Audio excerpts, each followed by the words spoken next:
Hi everyone, today Kayla, Jacob, and I will be presenting our strategic evaluation of Robinhood and whether a partnership with Citigroup creates long term value. At a high level, this analysis sits at the intersection of traditional financial infrastructure and next generation fintech platforms. Citigroup represents scale, regulatory strength, and global reach, while Robinhood represents digital first engagement and access to a younger investor base. Our goal is not just to compare the two, but to evaluate whether combining these capabilities creates a stronger and more competitive financial ecosystem. We structured this analysis in four parts.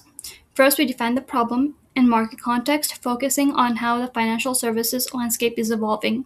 Second, we evaluate Robinhood's performance from both an intrinsic and extrinsic perspective, looking at financials, scalability, and market positioning. Third, we apply two strategic frameworks, the business model canvas and financial feasibility canvas, to assess operational fit and long term viability. Finally, we conclude with a recommendation on whether Citigroup should pursue a partnership or acquisition and what that means for growth and competitive advantage. The financial services industry is undergoing structural transformation. Traditional banks still dominate infrastructure, but fintech platforms are reshaping how consumers interact with financial products. This shift is moving towards mobile first, low cost, and highly intuitive user experiences. Robinhood exemplifies the shift by lowering barriers to entry for retail investors. Meanwhile, institutions like Citigroup still control core banking systems and capital markets. The key takeaway from here is that the future is not one replacing the other, but convergence. The question becomes who integrates these capabilities more effectively. This brings us to the central problem we're solving. Where do Citigroup and Robinhood create complementary value, and where do structural gaps exist that a partnership could solve? Everything from this point forward evaluates that question. These two firms operate from fundamentally different strengths. Citigroup brings scale, global infrastructure, and deep expertise in institutional finance. However, it struggles with legacy systems, slower innovation cycles, and weaker engagement with younger retail investors. Robinhood, on the other hand, excels at user acquisition and engagement, particularly with Gen Z and millennial investors. Its platform is intuitive and accessible, but it is constrained by a narrow product suite and regulatory exposure tied to trading based revenue models.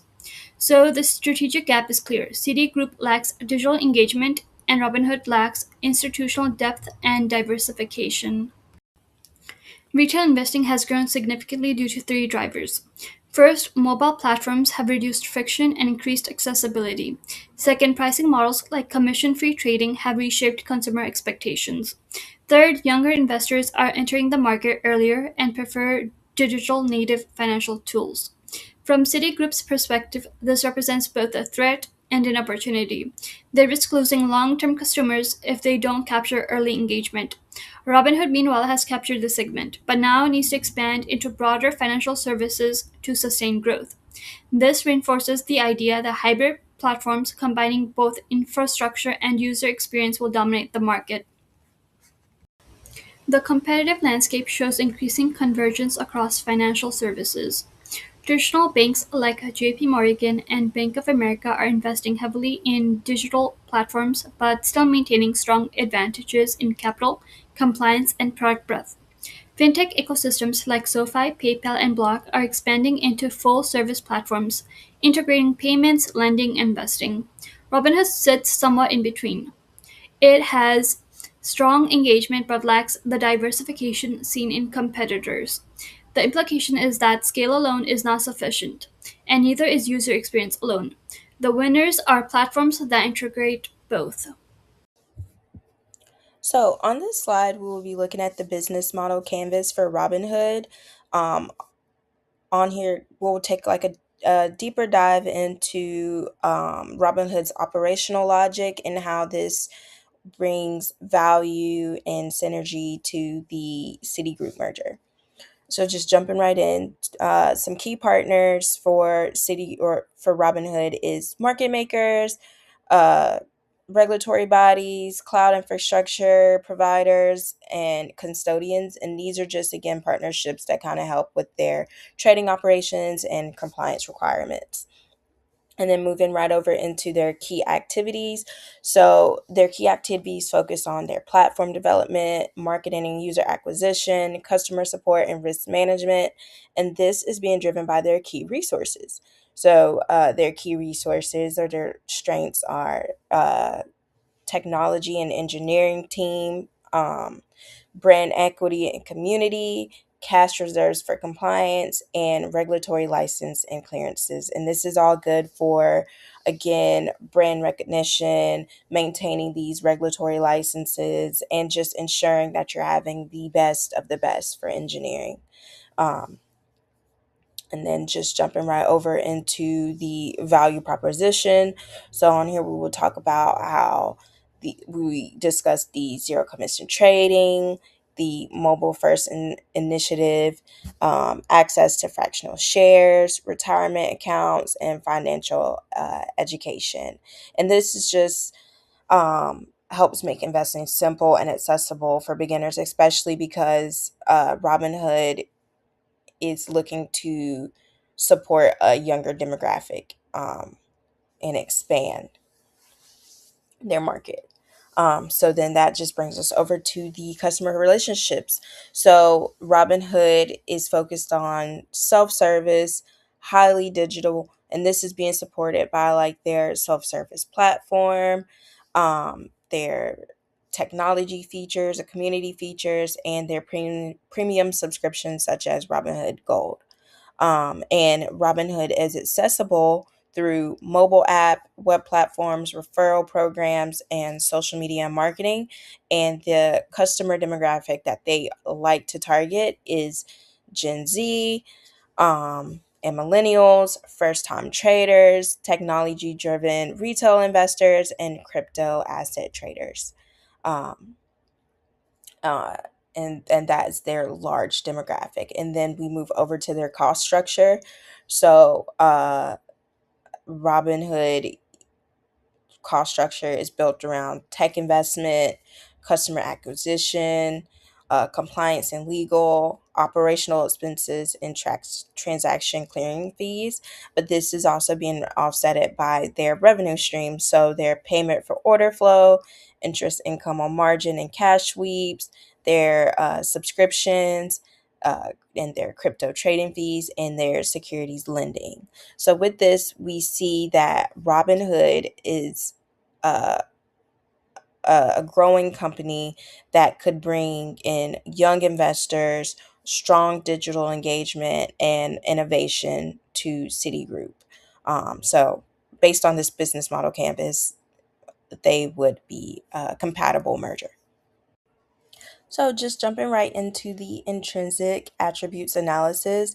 On this slide, we will be discussing the revenue growth and operating efficiency for Robinhood and Citigroup, and also what that will look like post merger. So, for the revenue growth, Robinhood is shown that they have been highly volatile throughout history. Um, and they tend to trend upwards over time. And this is being driven by transaction based revenue, diversification into their products like crypto and subscriptions, and their net interest income. While Citigroup has more moderate volatility, they're steady, but they are likely to trend upwards as well. And this is being driven by fee based services, cross selling opportunities, and cross border transactions. Um, so, what revenue growth looks like post merger is wonderful. They have high potential for revenue growth, and this is because of their cross market revenue, fee optimization, and net interest income increase due to the balance sheet for Citigroup being so large. So, based on this, the merger would generate high growth and diversified revenue while also kind of changing the structure of the financial ecosystem based on how diverse the markets are. Um, Next, we will look at the operating efficiency. So, historically, Robinhood has struggled with their operating costs, and oftentimes it has been higher than their revenue. So, in 2024, they decided to cut costs and have since seen a 45% revenue growth as of 2025. And this is being driven by a new in house clearing system. Um, expanding their margin revenue and improving their data processing to improve efficiency. While Citigroup has always kind of had more of a moderate operating efficiency, um, but they have chose to restructure and become more modern. So now they are working with more automation. They're working to simplify the banking operations, and just also overall expanding their digital platform. So, what this looks like post merger would be high potential for improved operating efficiency. And this would be due to minimizing the customer acquisition costs, modernizing the banking system, as Citigroup is still very traditional within the financial industry, and then just improving the cost income overall. So, with this merger, Robinhood can help reshape Citigroup's operating model from a traditional banking to more of a modern, and this can improve the operating efficiency for the merger. And that brings us to look further into the intrinsic attributes. So, next, we will talk about the total debt for Robinhood and Citigroup and what that would look like post merger. So Robinhood does experience fluctuations in their total debt. Um, at the end of last year, their total debt was around 14.8%, but this did not include their short term liabilities. With short term liabilities included, their total debt reached about 18.5%. And the causes of this is due to operation deficit, investment expenses, and regulatory costs. Um, while Citigroup has much more leverage, they typically average between 77 to 85% over the last few years. They ended 2025 with a total debt of 77.7%, which is a slight decrease from what we've seen previously. But the causes for this, or the causes for their total debt, is the regulatory requirements, the regional stress due to credit risk, and then the costs surrounding transformative um, business uh, deals or opportunities. Um, and then post merger implications. So this would show that there would probably be a change in their capital structure, and this would be because the deposits would become their primary form of debt. We would see increase on return in equity because we would be absorbing Robinhood's user base. And then we would see a decrease in weighted average cost of capital, and this would be because we could leverage Citigroup's institutional funding. So, with that, we would see an increase in total debt, but we would see improvement in capital efficiency. And then just looking over into the inventory turnover ratio, we do not have any data for this because they do not hold physical inventory. So this is not really relevant to our merger. After looking at the intrinsic values, we're now going to shift to more extrinsic attributes of this potential deal. When we look at these extrinsic attributes of the deal, we're essentially looking at a marriage of opposites. On this slide, you see the contrast between Robinhood's high volatility and growth-oriented performance and Citigroup's steady macroeconomic linked stability. For Citigroup, this acquisition is a strategic move to shift the valuation narrative. Currently, Citigroup is viewed as a mature, value-heavy institution. By absorbing Robinhood's technology and user base, we can reposition Citigroup as a high-growth fintech leader, potentially narrowing the valuation gap between us and our more tech-forward competitors. For the customers of this deal, this is more about peace of mind. Robinhood users will gain the protection of Citigroup's massive balance sheet and too big to fail regulatory status. Essentially, we are taking in the excitement of modern trading and banking, and then backing that with institutional grade security. On this slide, we're continuing with the extrinsic attributes. This side more closely illustrates why this deal makes sense from a risk-adjusted perspective. Robinhood currently operates with a very high beta, meaning it is extremely sensitive to market swings, while Citigroup, by contrast, moves with the global economy. By merging these two, effectively de-risking the combined equity, we stabilize Robinhood's trading revenues while giving Citigroup exposure to retail growth without the extreme peaks and valleys that would normally be associated with that. This improves our overall Sharpe ratio, making the combined entity a much more attractive vehicle for institutional capital. For customers, this creates a more disciplined investment environment instead of a volatile standalone brokerage. Users get a balanced ecosystem that is suitable for everything from day-to-day trading, banking, and then long-term pensions and linked portfolios.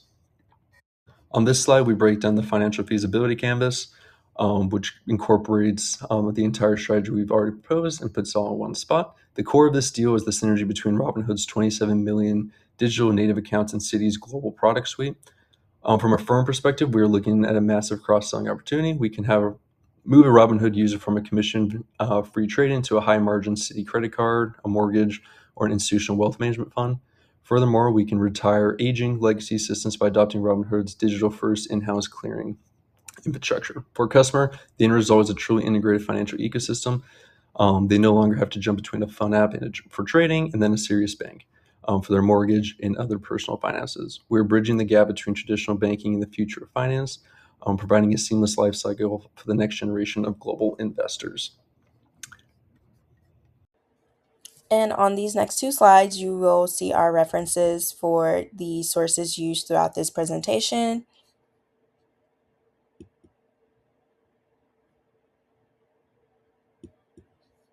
Thank you so much for listening to our presentation. I hope you enjoyed it and were able to take away some great facts. Thank you and have a great rest of your day.